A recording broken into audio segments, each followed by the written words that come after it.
ಮಂಗಳೂರಿನ ಸಹೋದರರಾದ ಸುಭಾಷ್ ಶೆಟ್ಟಿ ಅವರ ನಿಧನಕ್ಕೆ ಸಂತಾಪವನ್ನು ಸೂಚಿಸಿದ ರಾಜ್ಯದಲ್ಲಿ ಕಾನೂನು ಸುವ್ಯವಸ್ಥೆ ಎಷ್ಟರ ಮಟ್ಟಿಗೆ ಕುಸಿತವನ್ನು ಕಂಡಿದೆ ಅಂತ ಹೇಳಿದ್ರೆ, ಈ ಕೂಡಲೇ ಗೃಹ ಮಂತ್ರಿಗಳು ಮೊದಲು ರಾಜೀನಾಮೆಯನ್ನು ಸಲ್ಲಿಸಬೇಕು.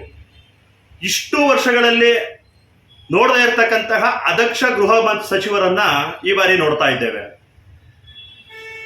ಹಿಂದೂಗಳ ಹತ್ಯೆಯಾದಂತಹ ಸಂದರ್ಭದಲ್ಲಿ ಮಾನ್ಯ ಕಮಿಷನರ್ ಅವರು ಒಂದು ಮಾತನ್ನು ಹೇಳ್ತಾರೆ, ರೌಡಿ ಶೀಟರ್ ಸುಹಾಸ್ ಅಂತ ಹೇಳ್ತಾರೆ. ನಾನು ಮಾನ್ಯ ಕಮಿಷನರ್ ಅವರಲ್ಲಿ ಕೇಳಲಿಕ್ಕೆ ಬಯಸ್ತೇನೆ ಹಾಗೂ ಪೊಲೀಸ್ ಇಲಾಖೆಯನ್ನು ಪ್ರಶ್ನೆ ಮಾಡಲಿಕ್ಕೆ ಬಯಸ್ತೇನೆ, ಇದು ಮೇಲಿನ ಆದೇಶದ ಮೇರೆಗೆ ಈ ಪದವನ್ನು ಬಳಸ್ತಾ ಇದ್ದೀರಾ? ಹಿಂದೂಗಳು ಯಾವ ಗೋಕಳ್ಳತನ ಮಾಡ್ಲಿಕ್ಕೆ ಹೋಗಿದ್ರು, ಅಥವಾ ಯಾವುದಾದ್ರೂ ಕಮಿಷನರ್ ವಾಹನಕ್ಕೆ ಬೆಂಕಿಯನ್ನು ಹಚ್ಚಿದ್ರ, ಪೊಲೀಸ್ ಠಾಣೆಗಳಿಗೆ ಬೆಂಕಿಯನ್ನು ಹಚ್ಚಿದ್ರ? ಸುಭಾಷ್ ಶೆಟ್ಟಿ ಯಾವುದಾದ್ರೂ ಲವ್ ಜಿಹಾದಲ್ಲಿ ಭಾಗವಹಿಸಿದ್ರ? ಯಾವುದಾದ್ರೂ ಗಾಂಜವನ್ನ ಮಾರಾಟ ಮಾಡ್ತಿದ್ರ? ಕಾನೂನನ್ನು ಮೀರಿ ಯಾವುದಾದ್ರೂ ಕೃತ್ಯಗಳಲ್ಲಿ ದುಷ್ಕೃತ್ಯಗಳಲ್ಲಿ ಭಾಗಿಯಾಗಿದ್ರ? ಯಾಕೆ ನೀವು ಯಾವುದಾದ್ರೂ ಹಿಂದೂ ಕಾರ್ಯಕರ್ತರನ್ನ ಮುಸಲ್ಮಾನರು ಹತ್ಯೆಯನ್ನ ಮಾಡಿದಂತಹ ಸಂದರ್ಭದಲ್ಲಿ ರೌಡಿ ಶೀಟರ್ ಅಂತ ಪದವನ್ನ ಈ ಕೂಡಲೇ ಹಿಂಪಡೆದುಕೊಳ್ಬೇಕು ಅಂತೇಳಿ ಶ್ರೀರಾಮ್ ಸೇನೆ ಆಗ್ರಹಿಸುತ್ತೆ. ಮಾನ್ಯ ಮುಖ್ಯಮಂತ್ರಿಗಳು ಪ್ರಧಾನಿಗಳಿಗೆ ಹೇಳ್ತೀರಿ ಇಂಟೆಲಿಜೆನ್ಸಿ ಫೇಲ್ಯೂರ್ ಅಂತ ಹೇಳ್ತೀರಿ.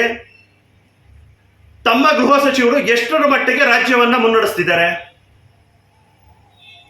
ಸಣ್ಣ ಸಣ್ಣ ವಿಷಯಗಳಿಗೆ ಸೋಷಿಯಲ್ ಮೀಡಿಯಾದಲ್ಲಿ ಯಾವುದೋ ಒಂದು ಕಿಡಿಗೇಡಿ ಒಂದು ಸಣ್ಣ ಪೋಸ್ಟ್ ಅನ್ನು ಅರಿಬಿಟ್ಟ ಅನ್ನೋ ಕಾರಣಕ್ಕೆ ಇಡೀ ಜಿಲ್ಲೆಯನ್ನ ಮುಸಲ್ಮಾನರು ಹತ್ತು ಉರಿಸ್ತಿದ್ದಾರೆ, ಸ್ಟೇಷನ್ಗಳಿಗೆ ಬೆಂಕಿಯನ್ನು ಹಚ್ತಿದ್ದಾರೆ, ಪೊಲೀಸರನ್ನ ಅಟ್ಟಾಡಿಸಿ ಕೊಲ್ತಿದ್ದಾರೆ. ಜೊತೆಗೆ ನೋಟಿಸ್ ಅನ್ನ ಕೊಡ್ಲಿಕ್ಕೆ ಹೋದಂತಹ ಸಂದರ್ಭದಲ್ಲಿ ಅವರುಗಳ ಮೇಲೆ ಹಲ್ಲೆಯನ್ನ ಮಾಡ್ತಿದ್ದಾರೆ. ಹಿಂದೂ ಕಾರ್ಯಕರ್ತರು ಈ ರೀತಿ ಯಾವುದಾದ್ರೂ ಘಟನೆಗಳಲ್ಲಿ ಭಾಗವಹಿಸಿದಾರಾ? ಈ ಕೂಡಲೇ ಸುಭಾಷ್ ಶೆಟ್ಟಿ ಬಜ್ಪೇಯಿ ಅವರನ್ನ ರೌಡಿ ಶೀಟರ್ ಅಂತಕ್ಕಂಥ ಪದವನ್ನು ವಾಪಸ್ ಪಡೆದುಕೊಳ್ಬೇಕು. ಈ ಹತ್ಯೆಯಲ್ಲಿ ಭಾಗವಹಿಸಿರ್ತಕ್ಕಂತಹ ದುಷ್ಕೃತ್ಯದಲ್ಲಿ ಭಾಗವಹಿಸಿರ್ತಕ್ಕಂತಹ ತನಿಖೆಯನ್ನ NIAಗೆ ವಹಿಸಬೇಕು.